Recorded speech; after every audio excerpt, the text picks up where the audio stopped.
Ditch those rookie trading apps. Get Tasty Trade, the platform for serious traders. Chart with 300 plus indicators. Know your profit odds and move fast. Trade stocks, options, futures, and more, all in one account. See why serious traders choose Tasty Trade. Visit tastytrade.com. Tasty Trade Inc. is a registered broker-dealer and FINRA, NFA, and SIPC member.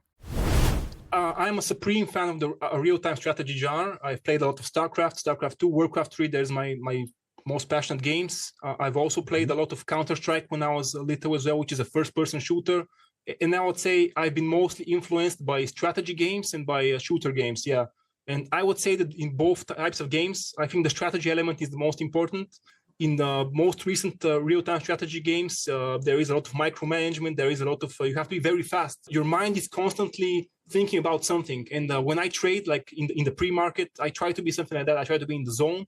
I just try to click on every stock and basically check why the stock is up, see if there is some sort of news about that stock, see if there was a volume pre-market, check if there is any short float, go through all of these checklists, all of these stuffs that I do, for example, every day. It's like very similar to a game. And you do that in the strategy game as well. You have to know how much your food supply is. You have to know what your gold income is. You have to know, does your gold income support building this much units? You have to think about these things constantly. I'd say I'd really compare the stock market to a strategy game. Markets, speculation, and risk. This is the Chat with Traders podcast.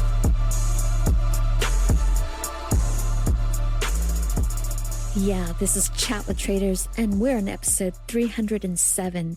This is Tessa, your co-host, and for you new listeners on the show, I want to welcome you to the podcast. And if you've been listening for a while, thank you so much for your continued support. You just keep us going. As you heard a little bit in the teaser in the beginning, today my co-host Ian Cox speaks with Mario Dimitroff, a competitive video gamer, and of course, a trader first and foremost. But the intense level of video gaming played a major part in shaping who he is as a scalper trader today. He's Bulgarian and trades from Bulgaria, so you'll get to hear more about his experience on the trading floor in Bulgaria and how he transitioned into the independent pro trader of the U.S. pre-market session, and we get to dive more into his trading techniques and philosophy. By the way, he's never taken a break from trading. That I just find just so amazing. You know, every once in a while, we get the privilege of talking to a 100% trading for a living type of trader. I mean, literally, it's all they do, nothing else, no other businesses. That's it. Trading seems to be their life and dedication. That's pretty hardcore. That's Mario. Ladies and gentlemen, we're so pleased to present Mario Dimitroff, all the way from Bulgaria. Yeah, it sounds like you have an accent. Where are you from, Mario? I'm from Bulgaria. Okay. Well, you're the first Bulgarian I've ever talked to, and so I'd like to welcome you to Chat with Traders. Thank you. It's a pleasure to be here. It's a huge honor for me to join this spotlight alongside like all of my trading idols, like Christian Kulamagi, Lance Brightstein, the Short Bear. I've literally learned through them, through your podcast. So for me, it's a huge honor. Trust me. Oh, great. Fantastic. Well, welcome aboard. So you're in Bulgaria. Tell me, is Bulgarian culture, do they like to speculate in markets and risky assets and that kind of thing? Is it a risk-taking culture? To be honest, I wouldn't say it's such a risk-taking culture. I think obviously that the trading community has been so developed in Bulgaria. Obviously, there has been some people that have took great risks to make this happen. There have been traders that have started working in the States, like in New York, in trading floors, and obviously they came back to Bulgaria to try to develop some sort of trading strategies that might work for people here. And I can say that hundreds of people are doing this in maybe 3 or 4 big trading floors in Bulgaria. Obviously, I'm not the best representative of this community, first of all, because like there are people that have like decades of experience more than me. So I feel a bit of an imposter in that case. But I have a bit of a public presence I mean that I have a YouTube channel. I like to talk about these topics concerning the stock market, trading, like maybe some stocks that might have big movements during the week. And basically that's about it. I mean, Bulgarians, we're Eastern Europe, obviously, it's an ex-communist country. It's been tough growing up after the capitalism came in, but for some people it works. It's a very tough job, but it pays well for sure. I'd say that the costs are much smaller than, for example, in the States. That's one thing. Also, it's important to know that the taxes are lower, which is also very important. When you're trading, you want to get the most edge as you can, and if taxes are eating at your edge, it's much more difficult. Fantastic. Well, let's go back in time, back when you were much younger. And how did you first hear about the financial markets? I studied in university in a financial program, economics, management, and finance. So that's where I heard about it. But honestly, that is not where I got my passion at all. I would say it's through gaming. That's one of my big theses on trading, is that if you're a competitive gamer, or if you're somebody that has been competing at a very high level, obviously you have what it takes to get there. There is a lot of similar characteristics. I would start in the very beginning, as you're saying. Let's start chronologically. When I was like maybe 6 or 7 years old, my father taught me to play chess. I think chess is an excellent game that basically provides a pattern recognition, game theory. It strengthens your memory. It develops your critical thinking. Also, very important to say that it also makes you think under pressure. When you're playing chess with a timer, you have to make a fast and quick decision. And in the stock market, if you're trading with huge volumes like intraday, sometimes you really have like a few seconds to make a decision. So all of these things I just listed, I'd say, are excellent complementary traits for somebody that wants to be a trader. So as I said, I started out in the university with finance, but after finishing up, I tried a career path. It didn't work out so well. And in 2016, I found about the first trading floor in Bulgaria. I actually found about it through a StarCraft 2 tournament. It was hosted in Sofia, Bulgaria. It was sponsored by the trading floor. But by the way, at that time, I had no idea what a trading floor is, but they succeeded in that I found out about them. So I applied 1 month later, and I started trading there. It's very important to say that most Bulgarian traders, they trade fixed income securities. That's mostly preferred stocks, closed-end funds, municipal bonds, master limited partnerships, and others, which are pretty specific, very specific part of the market. They're not so much traded. I mean, they're more illiquid than equity in the equity market, for example. And I think that kind of trading wasn't for me. And my first year of trading, I was a complete failure, so to say. I mean, why is that? Why were you a failure? Well, as you might know, like most traders, it takes quite some time to become profitable, for one to become profitable. I mean, very few people have become profitable in their first year. I'd say on average takes like 1 or 2 years at least for you to form some profitable habits. And by saying that, I'm meaning that literally you have to trade for 1 year and lose to learn all that things. So that's what I mentioned, that I was a failure, but I recognized that maybe that's not for me. I was still a bit young and stupid. I was like 25 at the time. So first of all, I still had some more time to fail at some more stuff if I wanted to. So I still had that freedom. I wanted to trade cryptos because 2017, there was the crypto mania, the first crypto mania, I would say. And as I was losing money trading on the trading floor, I was gaining a little bit of money by trading crypto. So that was at least something to get by.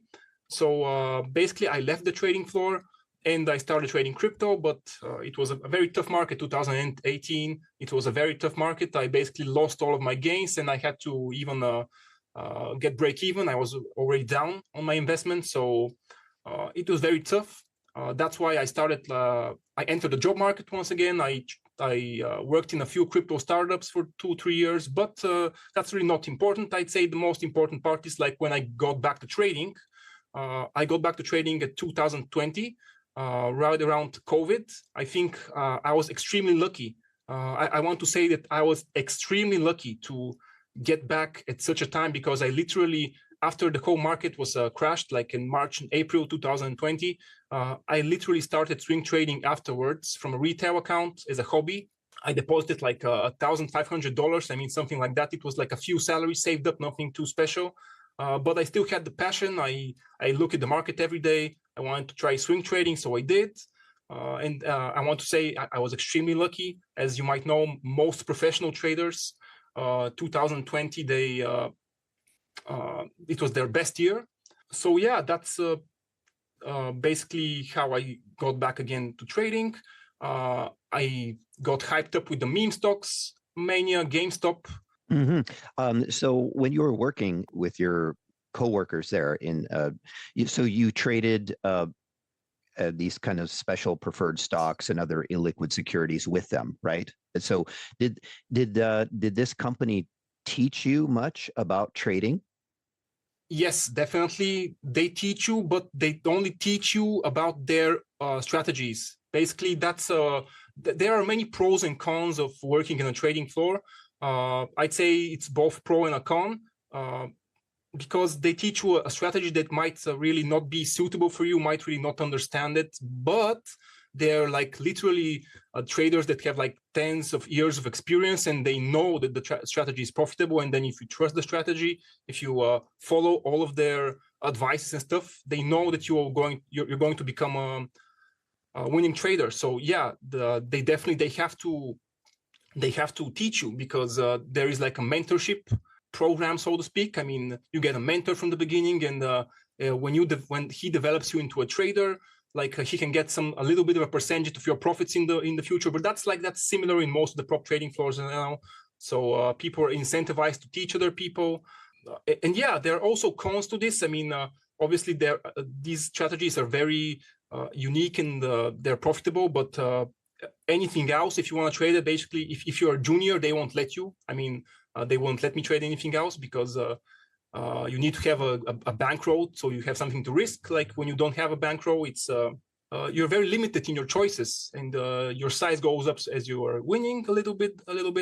But yeah, it's a very unique experience. I would recommend it to if you're a young person that has like a free time and you have passions about the markets, or if you're good at gaming.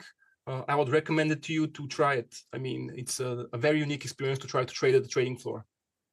And why did they focus in on just these illiquid type of securities that most investors in the West are not as familiar with? And why didn't they just go into the regular stock market and trade the stocks that are liquid and fast moving? To be honest, these fixed income securities, they're much easier to trade because they're like much less risky if you know what you're doing. While if you trade the equity market, many times, like if you average like a madman, if you really don't know what you're doing, you can like really quickly lose a lot of money. While the fixed income securities, if there is not like a credit event, or if there is nothing like that, it's company specific to the preferred stock, to the company, for example, usually it's going to mean revert. Like it has a par value. Preferred stocks, they have par value.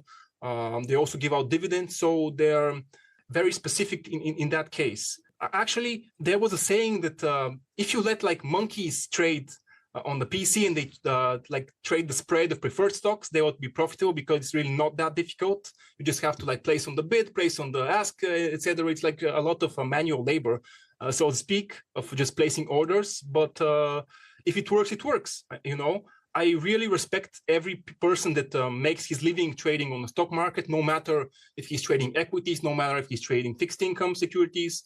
I would say there are among some of the best fixed income traders in the world are situated in Bulgaria.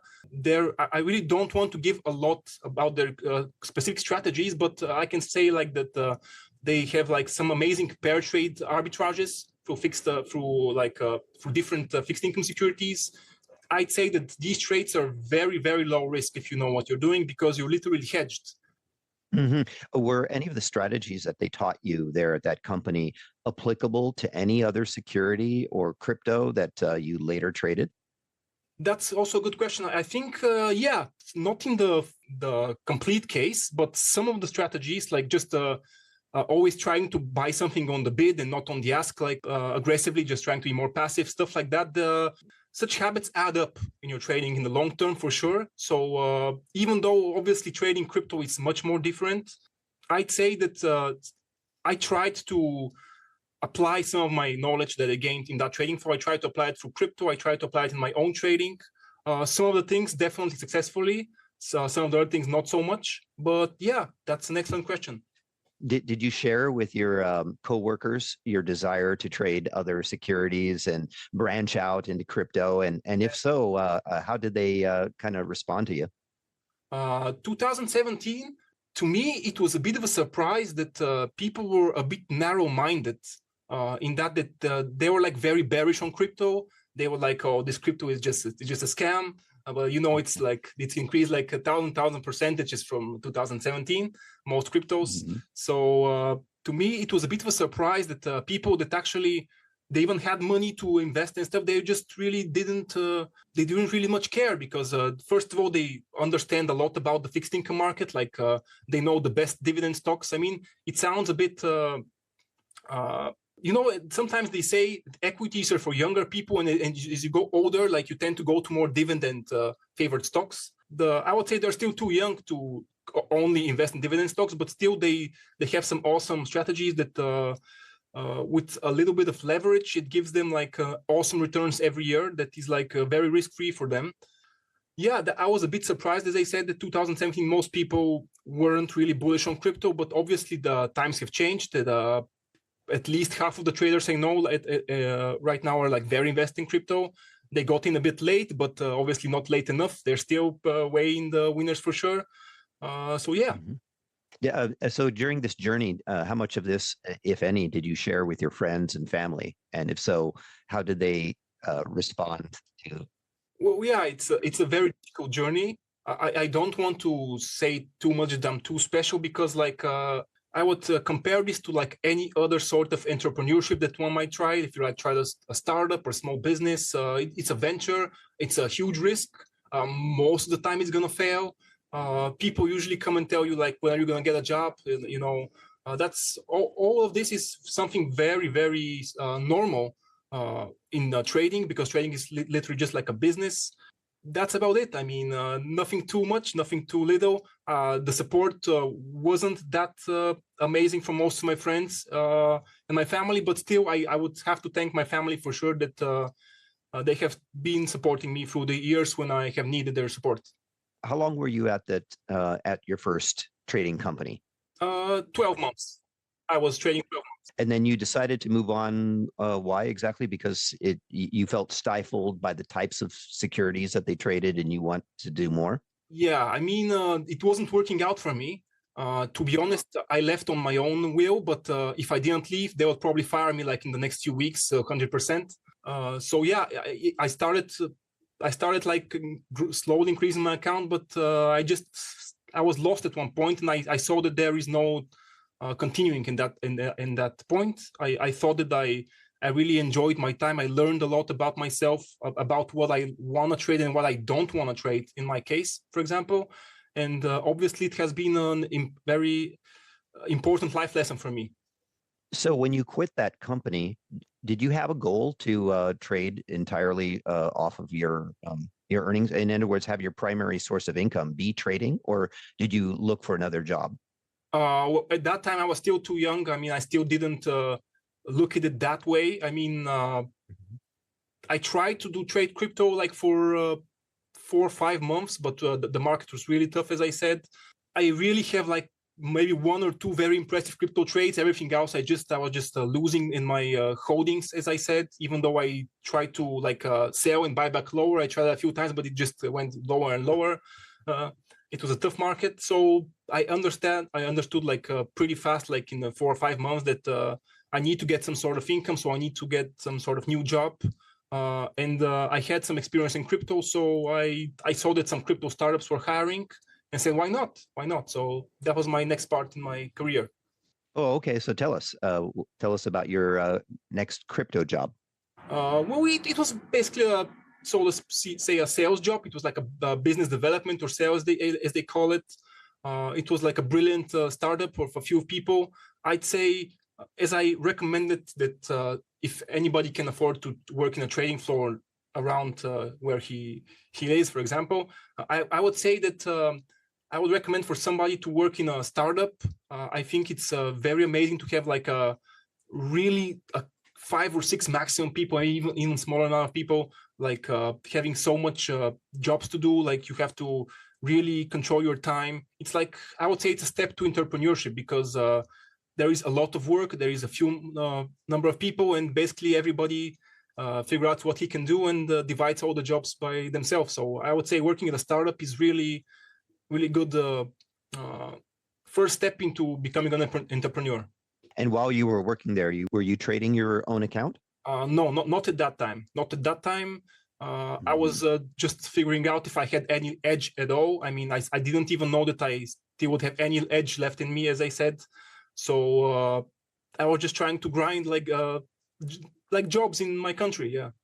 And so while you're doing this job, tell us a little bit about the process of you continuing to explore, finding your edge, finding what to trade and how to trade. Tell us about that journey. This is a very interesting question once again. This journey is pretty long. In the beginning, obviously, I wasn't able to find my edge at all. Not trading crypto, not trading fixed income in the beginning. As I also said, in 2020, when I began once again trading on the stock market with a relatively small account, I was really, really lucky that just basically all my swing trades, they were just going up and up and up, especially like when I was in GameStop. Like I made like a pretty good return on that, even though I sold pretty early, I would say, but it doesn't really matter. I mean, what happened. So I would say that that's really not my edge, trading, swing trading. It's a bit difficult for my personalities, for my traits. And little by little, when I was learning more and more about myself, I found out that basically I'm pretty good when I have a little bit of time. Like if I have like 2-3 seconds of time and I have to make a fast decision, I'm pretty good in those times that I really have a limited amount of time to think and I have to make a decision. In swing trading, you have a long time to make a decision. You can like think about your entry, you can think about your exit and stuff. In my scalping, that I'm more of a scalper, I would say that that's really not that much more important. It's really important to think fast, to react fast to the order book, to cut your losses fast if you need to, like to basically make a decision in a very fast amount of time. But getting to that point, it has been, it had took me years to find out like what I'm really good at. I think the point in my career I figured out I'm now a consistently profitable trader was when I found out that trading pre-market is what is my best edge, because I literally at my second floor that I started like in 2021, there was a point in time where I went to the office and I was in the office for 13 hours a day, every day for like 6 or 7 months. I was trading pre-market, I was trading intraday, I was trading aftermarket. I mean, I was in a complete burnout, so to speak. And I analyzed my results for these 6-7 months of trading, and I found out that I consistently made money pre-market and I consistently lost it intraday. Figuring that out, I just made the decision, okay, I'm going to be a pre-market trader. And from now on, like 95% of my trades are going to be pre-market. And ever since then, I've had a very unique batting ratio of about 83%, 82, 84%. And yeah, that's my edge right now. Well, you mentioned earlier that you made some money on GameStop, swing trading. Were you into the other meme stocks as well? Yes. As I said, unluckily, I sold a bit earlier. Like my entry was about 14 in GameStop. I started selling when it got to 40 something, and my last shares I sold it at 60 something. It was a bit early, but with the money that I sold GameStop, I started like speculating in BlackBerry and AMC, so I made some money there. So really, I can't like be that disappointed.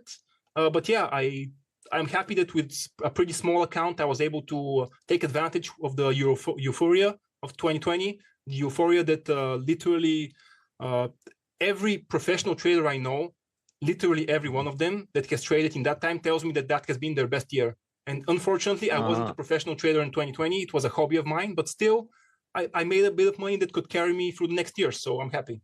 So you had some early success with that. How did you feel about at that time, just continuing with your strategies of the time and continuing with swing trading? Exactly. That's exactly what I thought. I had the luck that it turned out like when they disbanded our team from the job that I had, I was already hobby trading and I was basically making more money than in my job already. So I was thinking about going full time again. And two millionaire trader friends of mine, they made quite a lot of money in 2020, and they said, okay, we're gonna make our own trading floor, like we're gonna invite our own people to work for us, etc. So it was like it was obvious that I would join them because, like, especially one of them is like a pretty good friend of mine for many years that we traded together in 2017 as well.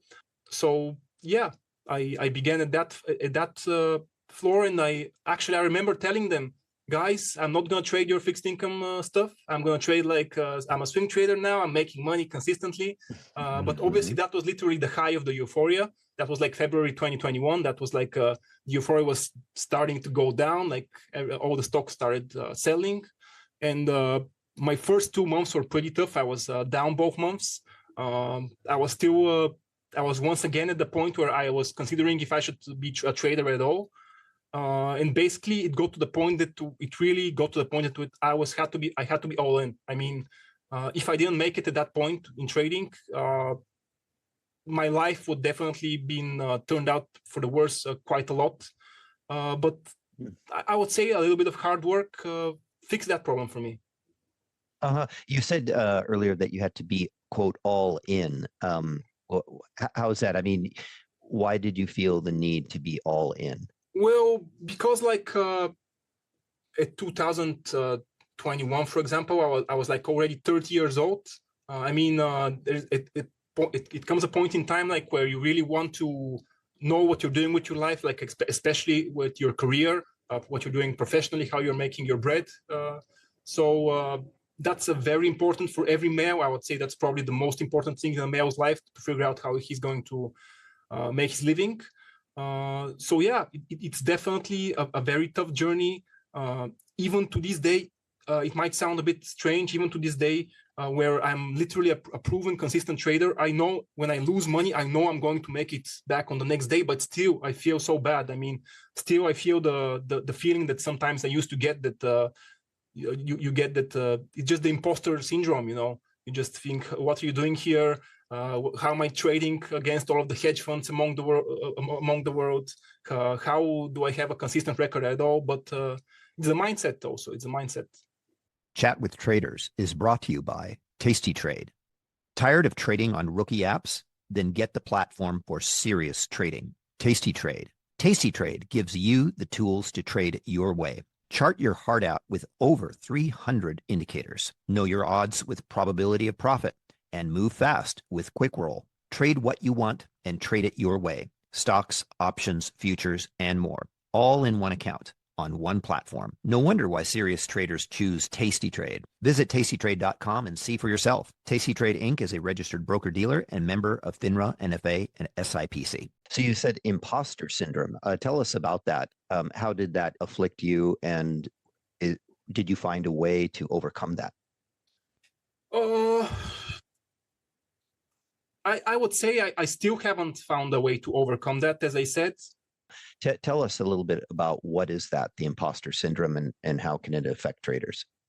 I think it affects like it affects many different careers, many different kinds of careers for sure. But in trading, it's definitely one of the most specific, I would say, because literally, especially in day trading, it's like your life is like you have a P&L in front of you, and basically that's your worth for the day. If you have made money, you have lost money in the day. It's very important to have your mindset straight. I remember when I had a bad mindset, I think it's a good example in 2017. I was thinking, oh, today I'm going to take a break because you know what? If I had been trading, I could have lost money in that day, which is like a very terrible mindset. I mean, I recognize right now how bad of a mindset that is that I had 2017. And right now my mindset is totally the opposite. Like I would literally never take a break because I'm consistently profitable. Why would I take a break when I know if I stay on the computer today and just look at the screens, I find out a trade or two, I'm going to make money. And so basically I haven't really taken a break except for the New York public holidays, you know, the financial holidays. Except that I usually don't take breaks at all. So you were doing well early on in the meme stock rally, and then you said in early 2021, as the market started to go down, you started suffering losses. To what degree, if any, did you consider selling short stocks? You always get that mindset for sure. In the beginning, I've always thought myself to be a bit of a bear. Like I would even say that I was sort of a bit expecting that a little bit of crash that we had after 2021, after all the euphoria settled in. I can talk about SPACs, for example. I'd say one of the things I trade a lot are SPACs. The SPAC Euphoria. What are SPACs? Tell us what are SPACs? Special purpose acquisition companies. They're usually I can talk a lot about them, but in a few words, I would say they're just companies that are trading publicly. They're blank check companies trading publicly on the US market. That their goal is to get a private company public. I mean, they acquire a public company, so the private company can become public on the market. It's like it's a different way, different from the IPO and from the direct listing, a different way from getting listed on the stock market. And with that, there is many pros and cons of SPACs. Like it's basically some shady companies that are foreign companies. That have been getting listed, and there have been many pump and dumps. There's many SPACs that have fallen like 99% from their highs, especially after the euphoria in 2021. But I like the question you asked me. You asked me, did you think about shorting them? And in SPACs, like there was a very interesting phenomena in SPACs back in that time. It was called the redemption squeeze, because people figured out that SPACs, when they get listed at $10, they instantly, when they lose their NAV, they lose their par, so they could basically fall below $10. They usually instantly fall, and from 10 they go to 3 or 4. So people figured that out, and people started selling short, like a lot of shares.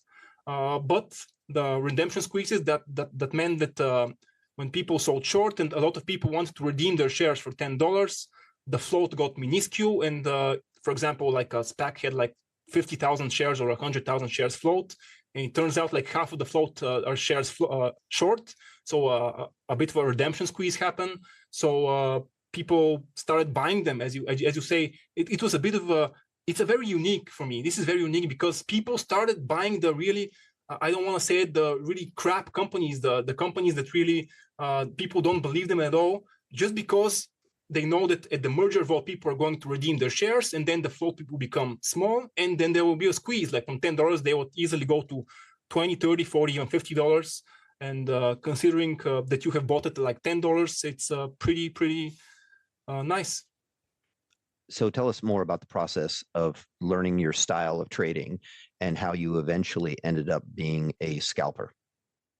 Well, I would say this is something that everybody should is a role that everybody should walk for themselves. Maybe I would say before figuring out your style, I would recommend listening to the podcast such as Chat with Traders, because I even have a YouTube video on my channel that I say that Chat with Traders is the source that has actually influenced me the most in my career, because at that time it was important to me to figure out my style. And listening to many different kinds of traders that you have on your show, it has really impacted me, showing me that there is really many different ways to succeed in this market. You just have to find your own style. So for the first part, I would say really have some sort of influence. I would say, once again, Chat with Traders. There is like literally the best traders in the world have interviews on that podcast. So there are people that can definitely influence you for your style. For me, I have to say, it's basically trial and error. I mean, trial and error is like something you learn through video games. As I said, I have a competitive gaming background. It is something that it's a bit specific, that because back in my time when I was young, I'd say computer games were a bit more difficult. You had to really put a bit of a grind to win at a game. There wasn't like online guides. There wasn't like cheats. I mean, there was cheats, but I mean, it was difficult to win at a game, or like to play a multiplayer game. You really had to just play and trial and error, try and see what happens. So I always like to say that grinding the StarCraft ladder when I was in university, it has a much more positive effect on my trading that like my university courses that I studied. I studied about the stock market and like macroeconomy, microeconomics, international economics and stuff like that. I'd say just playing the game, it teaches you like when you lose, not to give up, like to figure out what you did wrong, how to become better. Like competing in a video game, this really gives you all of the things you need to become a successful trader, I think, because you just have to stay on the computer screen. You just have to stay on it the whole day. You know, you have to grind a lot. You know, it's a game. You figure out the rules for yourself. So you mentioned earlier that something about the video gaming, quick response time, possibly led into your scalping. So what kind of video games are these that taught you these lessons? You mentioned StarCraft. Yeah. I'm a supreme fan of the real-time strategy genre. I've played a lot of StarCraft, StarCraft 2, Warcraft 3. There's my most passionate games. I've also played a lot of Counter-Strike when I was little as well, which is a first-person shooter. And I would say I've been mostly influenced by strategy games and by shooter games, yeah. And I would say that in both types of games, I think the strategy element is the most important. But in the most recent real-time strategy games, there is a lot of micromanagement. There is a lot of, you have to be very fast. I mean, your mind is constantly thinking about something. And when I trade, like in the pre-market, I try to be something like that. I try to be in the zone. I just try to just click on every stock and basically check why the stock is up, see if there is some sort of news about that stock, see if there was a volume pre-market, check if there is any short float, like go through all of these checklists, all of these stuff that I do, for example, every day. It's like very similar to a game. And you do that in the strategy game as well. You have to know how much your food supply is. You have to know what your gold income is. You have to know, does your gold income support building this much units? Like you have to think about these things constantly. I'd say I'd really compare the stock market to a strategy game. You mentioned that you ended up evolving into trading just the pre-market. Why is that? Is that because of your time zone there in Bulgaria? It's much later and you can go to sleep at a normal time, or? Exactly. I forgot to mention that. I think this is, one of the biggest edges about pre-market trading. I think I'm a successful pre-market trader mostly because most of the Americans are sleeping at that time. It opens 4 a.m. EST. Like if you're in Pacific time zone, as you said that you were, like you really basically you can't sleep if you want to trade pre-market, which is very, very tough. I say most of the traders that are serious in the States, they try to divide their time like when they're the most productive, so to speak. And another reason that I chose to trade pre-market was basically because there was a sort of a clash between my styles and the styles of my colleagues, the fixed income traders. Basically, I went to the office like 10 o'clock in the morning, and they were coming in the office at like 2 p.m. I mean, it was like literally me 3 or 4 hours alone, like researching, doing my stuff pre-market. So that affected me as well. But I would say it affected me for the positive because in the end, I figured out something that really works. I figured out that there is an edge that I know how to use it, and that's why the other reason I don't take breaks is because I don't know when this edge will last. I mean, I'm worried about edge erosion. I'm worried that the AIs will come and take our jobs, so to speak, as traders. So I just try to grow as much as I can and basically take advantage of the market, because I know that the market might not be always free. The market might not always be accessible by people like me. So I'm just trying to do my best.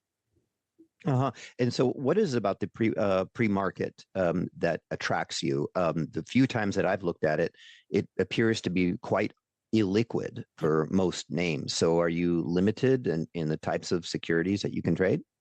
Well, basically, I trade everything pre-market that moves. As I already once said, I like pre-market because there is not that much volume, but when there is volume, like you see it. So you can just instantly click on the stock, check out where the buyers are, where the sellers are.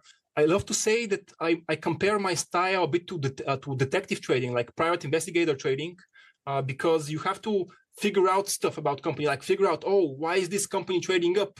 What has happened? Is there has there some news about it? Has there somebody tweeted about this company? Like, is there something in the sector? Is it because a competitor's drug is, for example, failed and that's why this one is going up, this biotech, for example? There is many different kinds of price action that you can see pre-market. And basically I have tried to recognize most of them. every day that I trade, I like to think that I know why all the companies are trading the way they are. I mean, if I see a company is 50% up, I would know, because it's an earnings, it's a positive earnings, and it's probably going to be an EP, an episodic pivot. It might really go up, for example. In other cases, like there is a short report, some activist short sellers, they write a report, and the stock goes down, for example. And that's why I'd say I'm also like more of an event-driven trader. So yeah. So the news. So how much do fundamentals matter in your trading? When you look at the news, how do you assess and filter the news? This is a great question. To be honest, like I have been watching. I use a new software that I have been watching for the past almost 5 years now. Like with time, I remember like the first month that I was doing that, I was like, I literally said out loud, I said, oh guys, I see no correlation between news and the stock price. I'm gonna stop doing this. And now looking at this backwards, I was so stupid to think that, but I had to put in the repetitions. I just had to have like 6 months looking at the news, and like when you start like looking at the news enough, you start to form connections between the news and the stock. You start to think like, here there might be some irrational buyers, and here I might be able to short.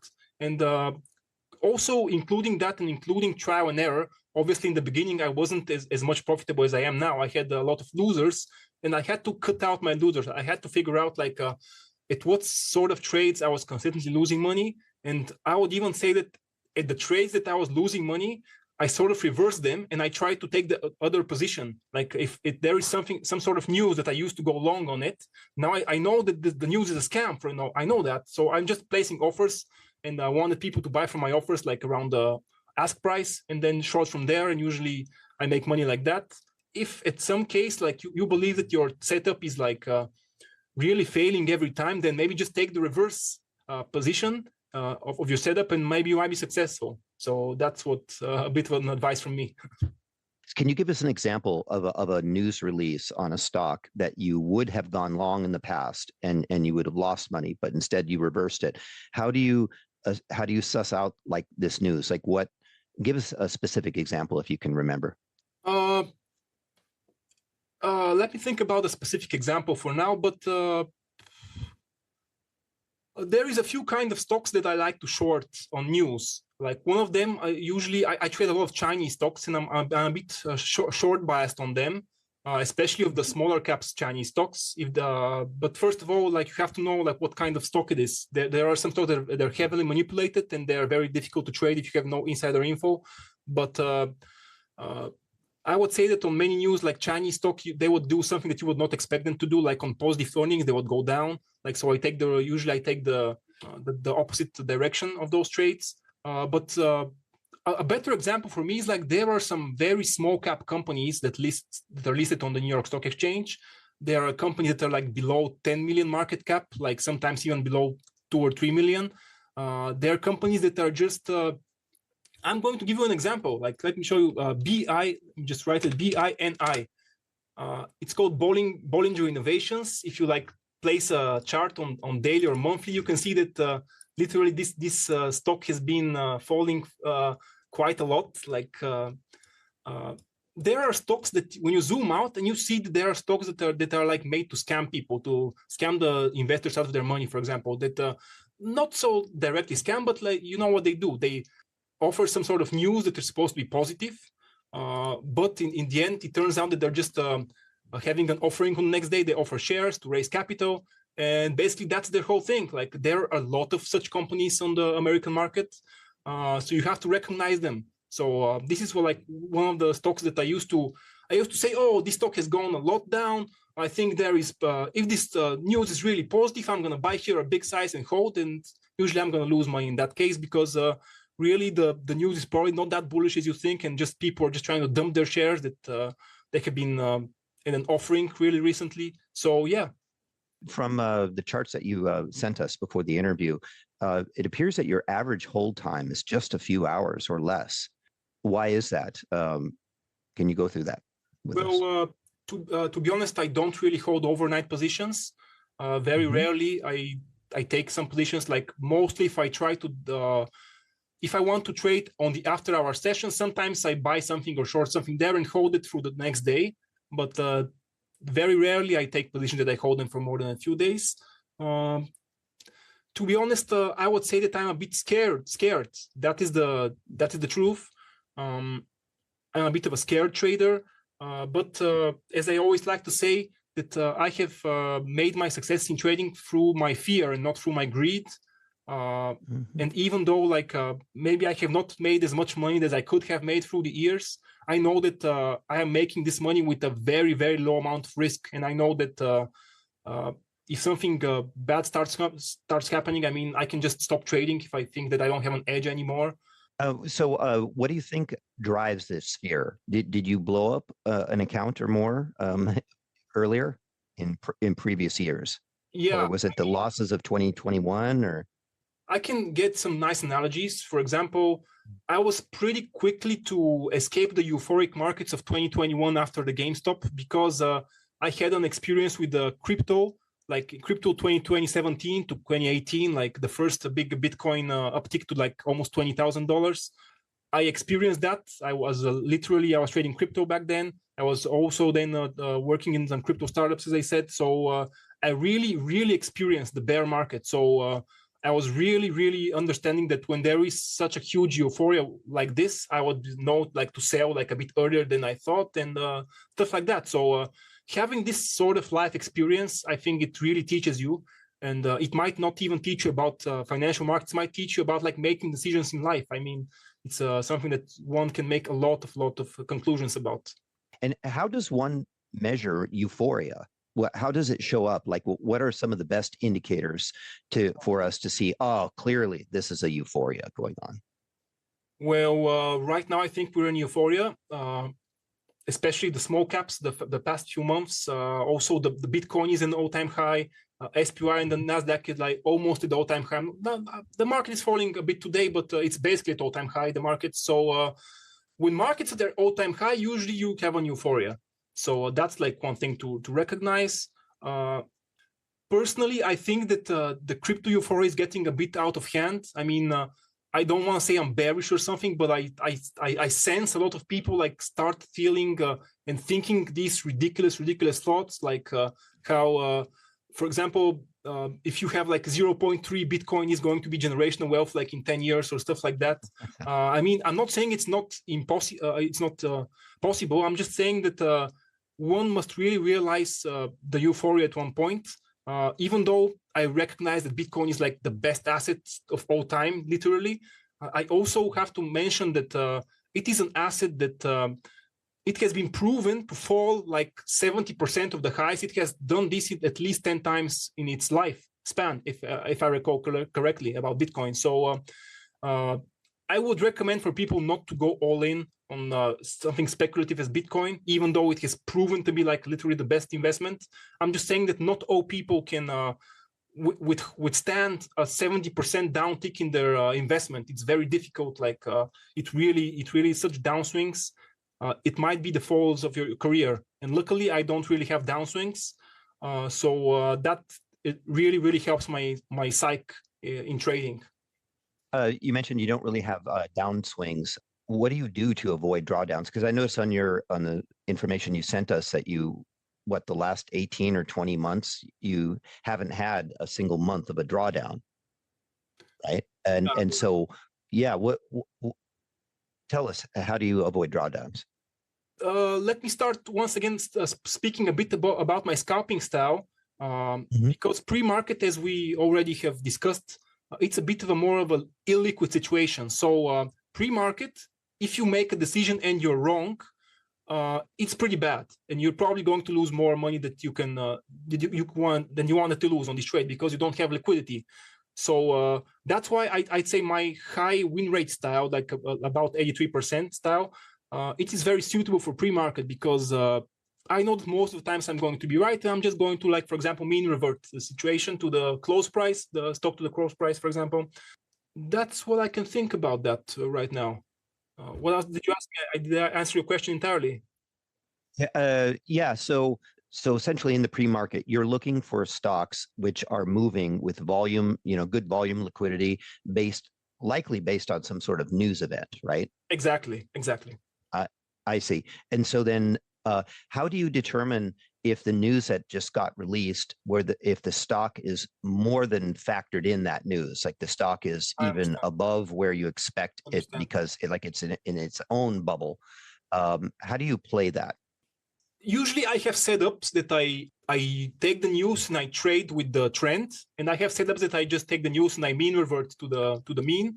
It really depends on the news, but I want to give an example that might make this a bit more simple. Like an easy example is like when I trade mergers and acquisitions. Like you have a company release the news that some company is going to buy another company for some amount of money in cash, for example, and basically it really depending on when it says that the stock will, the deal will finish up. When it will be completed, the acquisition. And considering, for example, the historic merger acquisition arbitrage rates, you can sort of figure out what the fair value of the company might be. There might be some things that you might not know, some risks that you might not know, but usually you can even ask ChatGPT.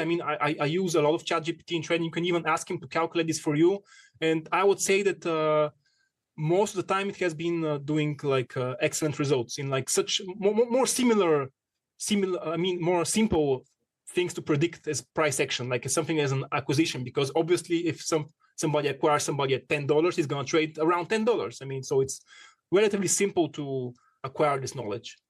Are you looking then to scalp when it overshoots to the downside and you think you've got a little few percentage points there to play with, because based on historical trends, believe that it's undervalued, so you'll take a long position possibly in that scenario? Well, in the acquisition merger trade, you have to figure out what the fair value is, and basically if it trades below it, you try to long, or if it trades above it, you try to short. It's pretty simple. Nothing more complicated than that.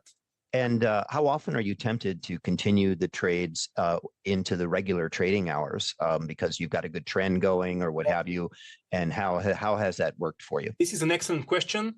I have tried to basically implement some of my setups from pre-market into the intraday, into the open. It doesn't always work that well because when market opens, it's very, very volatile. So if I have a tight stop, for example, I might be just tempted just to close to my stop. So if I don't have a tight stop, then I'm risking more. So it really depends on the setup. The good part is that little by little, when I figure out the news that I'm seeing pre-market, a little by little, I start to memorize what sort of news tend to cause the most big movements. For example, I start to figure out when we might have an episodic pivot, where we might have a beginning of a huge uptrend. So even though I really don't apply it in this moment, if someday I want to transition into swing trading, it will be quite easily for me to do it, because I literally look at the stocks from the pre-market, and I would say the best price you can enter is usually in the pre-market. We're talking about strong stocks. Mm-hmm. Oh, so you find that the stocks in the pre-market haven't fully digested the news, release, and by the time the market is trading regular session, it becomes more efficiently priced in. Exactly, yeah. And sometimes you just feel the volume coming in. For example, even in pre-market, you see that the volume, for example, if it's 1 million shares average daily volume, and you see that already it has 3 million volume shares, and you see it coming in, then you in this moment, wherever you buy in the pre-market and you wait a bit in the intraday, you're going to be in the profit for sure. But there you have to have a bit more risk tolerance, because obviously the trade can go not your way intraday. And then do you have a particular kind of target or general kind of percentage gain that you're looking for out of each trade when you scalp? Well, yeah, when I'm doing mean reversion, obviously to the close price, if I short something at 5% up, I'm looking to cover it at the flat, for example. This is the mean reversion. And for those that are not mean reversion setups, the trend following setups, it really depends. But I might give one example. For just a small example is I have sometimes I see Chinese stocks, they declare a dividend, a special dividend that's pretty huge. Sometimes it's $1 of a dividend. And sometimes I figured out that if I buy it like in the pre-market, usually I'm going to make this one whole dollar of profit. I'm going to make it like in the intraday if I hold it. But this is just like a small example I'm giving. Excuse the last interruption here. This is Tessa. We hope you're enjoying this episode so far. If you love the podcast, please give Chat with Traders the best review you can on whatever platform you're listening from. This will help us to keep the episodes coming. Also, if you haven't subscribed to our email list, please hop on to chatwithtraders.com and click on subscribe so we can keep you posted of information that may be of importance. Thank you. Now back to the chat with our guest. What would you say are your greatest challenges as a trader? My greatest challenges, I think that I'm a bit stuck into the don't fix what ain't broken mentality. I'm basically living a life that I'm just focusing on trading. I'm not trying to take like any big risks in my life. I'm just trying to focus on my work, not go through a lot of stress, don't do a lot of side hustles and side projects. I just basically want to invest all of my time in trading. This is a bit of a downside in the sense that it's a bit of a non-transferable skill set, trading. I mean, even though I'm pretty good right now, I know that some things may happen that might really destroy my edge, like even with the AIs taking over, even with I sometimes give the example at if you remember, like when in 2022 when the war in Eastern Europe happened, basically what happened was they delisted all of the Russian stocks from the American stock market. They delisted all of them. So I personally like to trade Chinese stocks. I think like maybe at least 30 or 40% of all of my profits are from Chinese stocks. If China decides to invade Taiwan, for example, I think everybody knows that most likely the stocks will be halted. I won't be able to trade Chinese stocks, and obviously won't be the biggest issue in the world that I won't be able to trade Chinese stocks. But still, I recognize that we have. I mean, we must not take for granted what we have, like the trading that we have right now, the free markets that basically the New York markets, they're just romantic. I mean, they're romantic for me that you know that at any point you can take one direction or the other and you might be a winner. So I really like that in the markets. So do you have any advice or based on all your experience to traders, how to avoid drawdowns and how to achieve such a high win rate that you have achieved? Well, it really depends on the style. Obviously, if you're going to be a swing trader, you're not going to have such a big win rate. I also mentioned that I have like a pretty high consecutive winning days record, like 72 in a row. But keep in mind that is impossible to do if you're swing trading. Like literally the only possible way to have 72 days in a row is like by scalping, because you can just go in and go out every day and you know that you have made the money. Well, if you're swing trading, you're going to find that most of the time you're going to be in a drawdown. So if you don't like drawdowns, I would say try scalping for sure, because in scalping, you can easily go in and go out. As Mark Minervini famously once said, that you're going to die by a death of 1,000 cuts and not going to lose all in one trade. So yeah, just cutting your losses, it's very important. Even though I have a very, very high win rate, all my colleagues know that when I'm wrong, I just cut my loss. I mean, I don't think about the trade anymore. I mean, I'm saying I've been wrong this time, guys. I'm out. I'm losing a little bit of money. Don't get your losers get too big, because if you let your losers get too big, you're just going to lose your career at one point, I think. How transferable do you think that your style of trading is if you could only trade in the regular market? What do you mean the regular market? I mean, you think? Sorry. If you could only trade in the regular trading session when the market is open after the pre-market. Okay.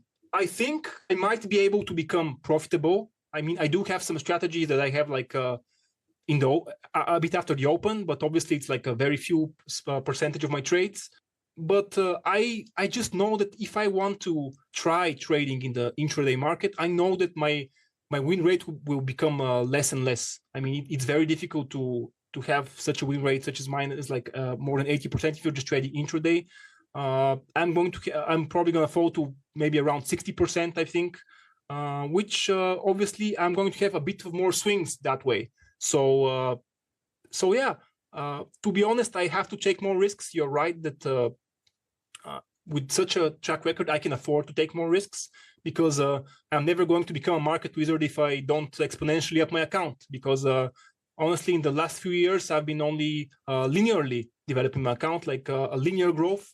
And the greatest of all time traders, they have all been exponential growth traders. And if you can do it, just do it, because you're never going to have another chance. Mm-hmm. And how often in the past have you used margin to amplify your positions? That's a good question. In my style, usually I would say that if you can get margin on SPACs, for example, in pre-merger SPACs, it's very good, because they have a par value of $10 that you can literally not lose more money. They cannot fall below 10. So if you can use margin with SPACs, like getting a big size, like 10, 20, 30, 50,000 shares, and you can get it early at like $10, you know that you basically have a risk-free trade. You know that only the carry cost, obviously, only the opportunity cost of capital that you have, but obviously that if you buy the SPAC near NAV, you have an upside that it reaches far above NAV, and you can make a good profit, for example. So I think that's a good example, yeah. Yeah. So do you adhere to any position size limitations, or do you frequently go all in or with a good portion of your portfolio in any one stock? Pre-market, the thing is that very few of the trades that I want to, I can take the maximum size that I want to. So as you might have noticed from my track record, I have a lot of trades pre-market that I have like very small winners, like even like $5, $10 winners, but they add up. When you have like $10, $20 trades, that's like $200. Like trades add up, even if it's a really small trade. Sometimes pre-market, you don't have the big liquidity for you to get the awesome mean reversion. Like you might only see one person making a mistake. Like you can literally see that it's just 1,000 share offer that has been less than the fair value of the stock. And you just try to buy the offer that's 1,000 shares. Sometimes it's going to be more, sometimes it's going to be less. Really depends on the setup. But in such low volume mean reversion setups, you just basically take what you can get. You take what you can. I see. Well, Mario, I would like to thank you for coming on Chat with Traders. I thank you very much. It really has been a huge honor for me. It's going to make my year from now. I promise you. Best day of my year. Oh, fantastic. Fantastic. How can our listeners get in touch with you? Usually I have a YouTube channel in Bulgarian called The Wall Street Cat, but obviously you're not going to understand much of that. So I would say, let's keep the engagement to the channel Chat with Traders. If you guys have any comments under this video, I would be happy to answer in the comments. So if there are any awesome questions that you guys have for me, I'm going to be in the comments in the video. So yeah. You talked about trial and error, and that really resonated with me. It's an important part of your trading journey, because I know a lot of traders, maybe they don't think of that way as trial and error, and then they feel bad, like, oh, maybe I should be trading this strategy, and then they go to another one and they feel bad, they feel guilty about it, but they shouldn't feel bad. That's part of the journey, because how would you know if you're good at something or not good at something if you don't go through it, Well, Tessa, telling you it's very difficult. It's very difficult to analyze like what could be your best way to find profitability, to find your edge. It's really different for all sorts of people. I would say that in all of the cases, there is no shortcut for success. There is no shortcut for the hard work you have to put in. You always have to realize that people are trading like very, very good traders, trading floors around the world, hedge funds. They're trading like every day. They're very much more informed than you. They might even have better execution than you. You have to find like in what way you're going to be better than them. You have to find in what way would you think that you can make money consistently on the market. Like Chat with Traders podcast. I want to say it once again. Like the Chat with Traders podcast, it gives you so much different views, so much different ways to succeed. Being able, having the access of so much free information today, like having access to the best traders in the world. Like literally, you can listen to the Christian Koulamagi podcast on Chat with Traders. He's like the best in the world. And having access to him, it's like fascinating to me. And I think if there was ever a shortcut to success, it is like now when we have so much information. And basically, we just have to find what the right information is. And when you do, I think that if trading is for you, then maybe you can succeed. You mentioned that you got lucky back in 2020 during the COVID time and going back to trade. When you said lucky, okay, maybe some part of it is lucky, but I really believe that, like what they say, is luck is preparation meets opportunity. Because I know, like back in 2020, I wasn't prepared, and wasn't prepared, and for something like that. Well, nobody was, but you in the back end, you had to have been, prepared in some way for some. You don't know what's going to happen, but you must have been prepared for something to happen to be able to take advantage of whatever the market gives you. So that's why I thought, that was interesting, because not everyone was able to do what you did, right, in 2020. As they say, like, everybody's a genius in the bull market. I would say, like, especially the GameStop situation in 2020, early 2021, actually, it was the situation. It's something that we might not ever see again. It was really something amazing. It was really, in a way, retail were winning against the big hedge funds. So I think that is basically the something that really shows the euphoria. It really was the GameStop thing. I think it really was the end of the euphoria was with the GameStop early February 2021. So yeah, that's what I think. Like, sometimes you just have to be a bit lucky, but in trading, it's important when you see the opportunity to take it, like, especially when scalping. What would you have done if you didn't do that in 2020? That's a tough question. Around 2020, I also started my YouTube channel because I wanted to, like, give back a little bit to the community. Honestly, I see myself as a streamer. I have considered live streaming while I'm trading. However, it really is going to be a bit tough because I really don't want to mix it so much because I'm making a living trading, so I don't want to have so much people looking at me to live stream while I'm trading. So I might have become some sort of streamer, something like that, but you never know. Like, I think I'm a hard worker, so any sort of job that I could have, like, for example, in the financial industry in Bulgaria, I probably would have done at least average. Yeah, with your entrepreneurial spirit, I'm sure that, you would have made something happen either way. Well, I wasn't always like that, but I appreciate the kind words. Like, it has, Yeah. I had to put in the work. Basically. I have one final question. I was wondering what kind of sacrifices that because traders don't get asked this a lot, but to get where you are at now, you must have sacrificed a lot. Something had to give. So what have you had to sacrifice in your life to be where you are now at this stage in your career? Well, there have been a lot of sacrifices. Obviously, my time, mostly, like sitting in the screens all day. A lot of I have had to have a lot of, so to speak, emotional sacrifices. Like, I have to, like, especially at times that I was having, like, losses, I had to just numb down and, like, don't think and try to sort of be like a zombie. Like, I mean, not to say it like directly, but like, don't, when you have a down week, like, people don't see life in you. So maybe that's one of the sacrifices. But honestly, I'm lucky that I'm able to do this. I'm lucky that every day I'm able to, like, treat the stock market as a video game. So I'm just lucky that me being good at video games, that something positive happened out of that, because many people do not know this, because I think if any young people are watching now, listening now, if you're, like, a very good competitive gamer and you're like a teenager, like, it's something that you can really transition into a proper job, like when you turn an adult, because I want to reiterate, becoming good at a video game, it's, like, very similar to becoming good at the stock market. Like, you have similar rules, you have traits such as, I want to repeat myself, like pattern recognition, game theory, memory, critical thinking, and thinking under pressure, things that can be practiced on video games where you don't lose money. So when you are in the stock market, to become the best. You know what? That's interesting. Now I do remember I used to play, I know this is way before your days. I used to play Tetris.